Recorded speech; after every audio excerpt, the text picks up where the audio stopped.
It had only been a few weeks since the move, and although everything was starting to settle into place, Jasmine couldn't shake the feeling that something was still off. The new house was beautiful, spacious, with tall windows that let in streams of light, and rooms full of potential. It should have felt like a fresh start, but it didn't. It felt like a museum, cold and uninviting, as if someone else had lived there long before her. Her mother had been ecstatic about the move, but Jasmine couldn't help but feel like an outsider in her own life. After years of living in a small apartment, just the two of them, her and her mom, she had never imagined things would change so drastically. Then, her mom remarried, and suddenly, Jasmine was sharing a home with someone she barely knew, Nate, her stepbrother. He was her age, but they barely spoke. The few conversations they'd had been strained, full of awkward pauses and forced politeness.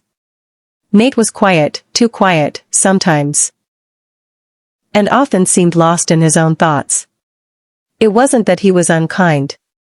He wasn't rude or dismissive.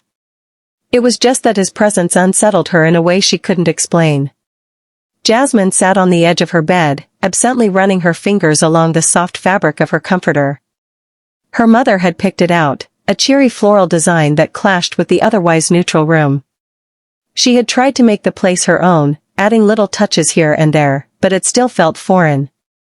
Downstairs, Nate was probably in the living room. They hadn't spoken much today.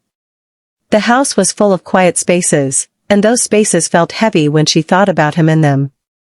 Her mom's voice drifted up the stairs, breaking through the stillness. "Jazz, dinner's ready.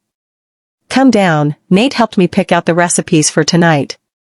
Jasmine hesitated, sitting still for a moment, then sighed, pushing herself off the bed.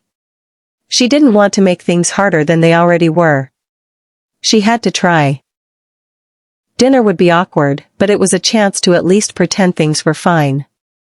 When she reached the kitchen, her mom was bustling about, setting the table and humming along to some song on the radio. Nate was there too, moving silently between the counter and the table, folding his tall frame with effortless grace.